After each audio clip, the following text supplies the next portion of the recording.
ارشاد باری تعالیٰ ہے، اے ایمان والو تم پر روزے فرض کیے گئے جیسے تم سے پہلے لوگوں پر فرض کیے گئے تھے تاکہ تم پرہیزگار بن جاؤ۔ روزہ دین اسلام کا ایک ستون ہے اور اس کے بغیر ایک مسلمان کا دین مکمل نہیں ہوتا۔ محترم ناظرین، اس ویڈیو میں بتایا جائے گا کہ وہ کون سے 9 لوگ ہیں کہ اگر وہ روزہ نہ رکھیں تو انہیں کچھ بھی گناہ نہیں ہوگا، یعنی ان لوگوں کو رمضان میں روزہ نہ رکھنے پر چھوٹ ہے۔ ہر مسلمان مرد اور عورت جو بالغ ہو اور اپنے ہوش و حواس میں ہو اس پر رمضان کے روزے فرض ہیں، یعنی کہ اس کے لیے پورے مہینے کے روزے رکھنا ضروری ہے، اور اگر وہ ان کی فرضیت کا انکار کرتا ہے تو وہ کافر ہے اور بلا وجہ روزہ چھوڑنا گناہ بھی ہے۔ لیکن کیا آپ جانتے ہیں کہ 9 لوگ ایسے بھی ہیں جنہیں رمضان کے مہینے میں روزہ نہ رکھنے کی چھوٹ ہے؟ یہ 9 لوگ رمضان کے مہینے میں روزے چھوڑ سکتے ہیں۔ نمبر 1، بیمار آدمی۔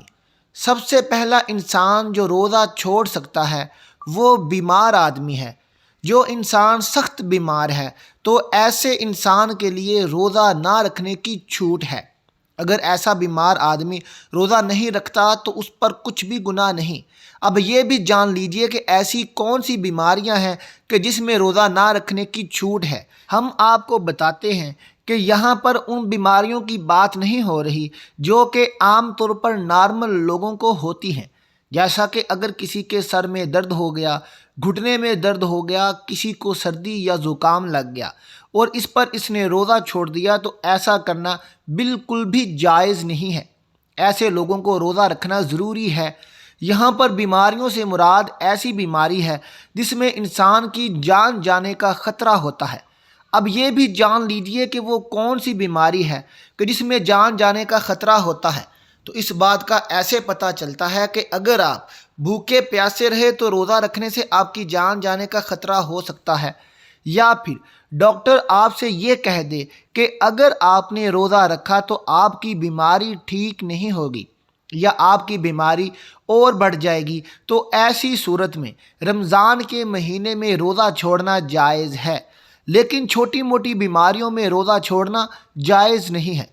اب یہاں پر اگر کسی نے اپنی بیماری کی وجہ سے روزے چھوڑ دیے ہیں تو وہ یاد رکھے کہ اسے ان روزوں کو بعد میں رکھنا پڑے گا جب اس کی بیماری دور ہو جائے گی، یعنی کہ جب اس کی بیماری ٹھیک ہو جائے گی تو اس کو اپنے چھوڑے ہوئے روزوں کو قضا کرنا پڑے گا۔ اب اگر کسی کی بیماری ایسی ہے کہ وہ کبھی ٹھیک ہی نہیں ہوئی اور اس کا آخری وقت قریب آ گیا تو ایسے میں وہ اپنے گھر والوں کو یہ وصیت کرے کہ میرے اتنے روزے چھوٹ گئے ہیں اور وہ ان کا فدیہ ادا کریں، اور فدیہ یہ ہے کہ ہر ایک روزے کے بدلے ایک مسکین کو دونوں ٹائم پیٹ بھر کر کھانا کھلائیں۔ نمبر 2، حاملہ یعنی پریگننٹ عورت، یعنی دوسرے نمبر پر حاملہ عورت ہے، یعنی جس کے پیٹ میں بچہ ہو۔ اگر ایسی عورت ہو اور روزے رکھنے پر اس کو اور اس کے بچے کو جان کا خطرہ ہو تو ایسی عورت بھی رمضان کے مہینے میں روزے چھوڑ سکتی ہے، اس پر بھی کوئی گناہ نہیں ہوگا۔ ایسی عورت کے لیے بھی روزہ نہ رکھنا جائز ہے، لیکن یاد رہے کہ ایسی عورت بھی اپنے چھوڑے ہوئے روزے بعد میں رکھے گی، یعنی کہ جب اس کی صحت ٹھیک ہو جائے تو اسے بھی اپنے چھوڑے ہوئے روزوں کو قضا کرنا ہوگا۔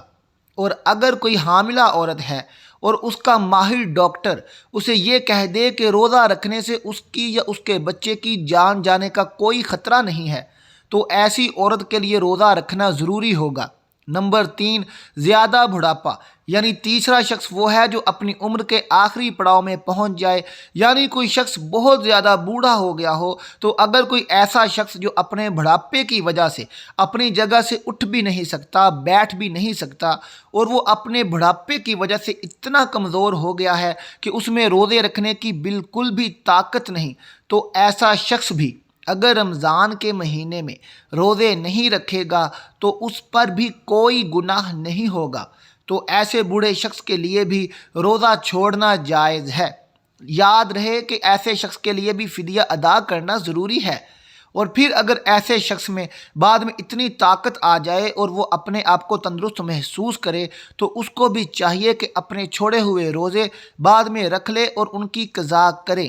لیکن اگر کوئی شخص اپنے بڑھاپے کی وجہ سے اتنا کمزور ہو گیا ہے کہ اسے اپنے ٹھیک اور صحت مند ہونے کی کوئی امید ہی نہیں ہے تو اس کے لیے روزے معاف ہیں، لیکن اسے بھی اپنے ہر روزے کے بدلے میں فدیہ دینا پڑے گا،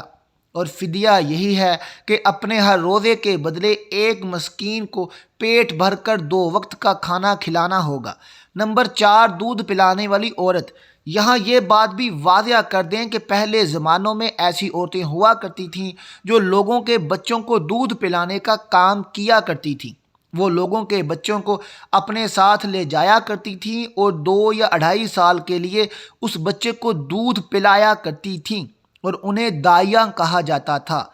ایسی عورت کے لیے بھی رمضان میں روزے نہ رکھنے پر چھوٹ ہے جو بچے کو دودھ پلاتی ہے، لیکن چونکہ اب ایسا زمانے میں نہیں رہا، لہذا ایسی مائیں جو اپنے بچوں کو دودھ پلاتی ہیں اور اگر ان کا ڈاکٹر انہیں یہ کہہ دے کہ ان کے روزے رکھنے کی وجہ سے ان کے بچے کو خطرہ ہے تو ایسی ماؤں کو بھی روزہ چھوڑنے پر کوئی گناہ نہیں ہے، لیکن یاد رہے کہ ایسی عورت کو بھی بعد میں اپنے ان روزوں کی قضا کرنی ہوگی۔ نمبر 5، پاگل یا دیوانہ شخص، یعنی 5واں شخص وہ ہے جس کا ذہنی توازن خراب ہو چکا ہو اور وہ پاگل یا دیوانہ ہو چکا ہو اور جو اپنے آپ سے باہر ہو چکا ہو اور جو بہکی بہکی باتیں کرتا ہو اور جو اچانک بے ہوش ہو جاتا ہو، تو ایسے لوگوں کو بھی روزہ چھوڑنا جائز ہے۔ یعنی کہ اگر ایسا شخص بھی روزہ نہ رکھے تو اس پر بھی کوئی گناہ نہیں ہوگا، لیکن ایسے شخص کو بھی چاہیے کہ بعد میں جب وہ ٹھیک ہو جائے تو اپنے چھوڑے ہوئے روزوں کو قضا کر لے، اس کی بھی معافی نہیں ہے۔ ناظرین، نمبر 6، حیض و نفاس والی عورتیں، یعنی ایسی عورتیں جن کے ماہانہ پیریڈز چل رہے ہوں، یعنی وہ حیض والی عورتیں ہیں، اور ایسی عورتیں جنہوں نے بچے کو جنم دیا ہو اور ابھی تک ان کا خون نکلنا بند نہ ہوا ہو تو ایسی عورتوں کو نفاس والی عورتیں کہتے ہیں۔ یہاں پر ایسی عورتوں کا بھی روزہ رکھنا جائز نہیں ہے۔ یہاں یہ بھی یاد رکھیں کہ پہلے بیان کیے گئے 5 قسم کے لوگ اگر روزہ رکھ لیتے ہیں تو ان کا روزہ قبول ہو جائے گا، لیکن حیض اور نفاس والی خواتین اپنی اس حالت میں روزہ نہیں رکھ سکتی، اور اگر وہ رکھیں گی تو ان کا روزہ قبول نہیں ہوگا اور ان پر سخت گناہ ہوگا۔ ایسی عورت جب بعد میں پاک صاف ہو جائے تو اس کے لیے ضروری ہے کہ اپنے چھوڑے ہوئے روزوں کی گنتی پوری کر لے۔ نمبر 7، سفر پر ہوتا یعنی مسافر ہوتا تو ایسا انسان جو حالت سفر میں ہے تو اس کے لیے بھی روزہ نہ رکھنے کی چھوٹ ہے، اور روزہ نہ رکھنے پر اس کے لیے کچھ گناہ نہیں ہوگا، لیکن یہ بات بھی جان لیجئے کہ اس سلسلے میں سفر کیسا ہوگا تو ہم آپ کو بتا دیں کہ جو سفر 82 کلومیٹر سے زیادہ ہو اور وہ کم سے کم 15 دن کے سفر کی نیت کر کے گھر سے نکلا ہو تو ایسے مسافر شخص کے لیے روزہ نہ رکھنے پر چھوٹ ہے، لیکن جب اس کا سفر ختم ہو جائے تو پھر اس کے لیے روزہ رکھنا ضروری ہو جاتا ہے۔ یہاں یہ بات بھی قابل ذکر ہے کہ اگر کوئی شخص سفر کی حالت میں ہے اور وہ یہ کہے کہ وہ روزہ ضرور رکھے گا کیونکہ اس کا سفر آرام دہ ہے تو ایسا مسافر سفر کی حالت میں بھی روزہ رکھ سکتا ہے اور اس کا روزہ ہو جائے گا۔ پس اگر سفر آسان ہے تو روزہ رکھ سکتا ہے، لیکن اگر روزہ نہ بھی رکھے تو اس پر کچھ گناہ نہیں۔ نمبر 8، ایسا شخص جس کی جان جانے کا خطرہ ہو، یعنی اگر کوئی شخص تلوار لے کر کسی کے پاس آ جائے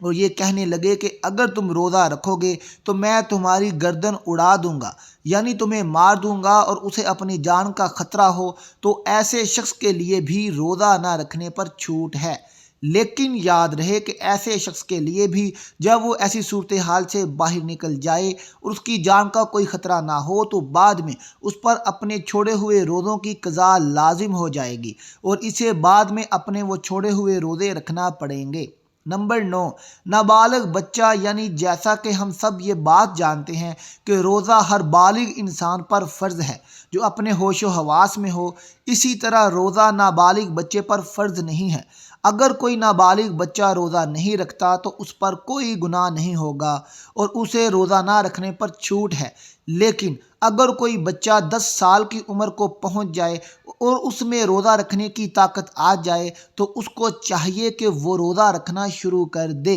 اور اگر ایسا کچھ روزہ نہ رکھے تو اس کے گھر والوں کو چاہیے کہ اس پر سختی کریں اور اسے روزہ ضرور رکھوائیں۔ اللہ سبحانہ و تعالیٰ سے دعا ہے کہ تمام مسلمانوں کو اپنے ماہ مبارکہ میں روزے خشوع و خضوع کے ساتھ رکھنے کی طاقت توفیق عطا فرمائے۔ آمین ثم آمین۔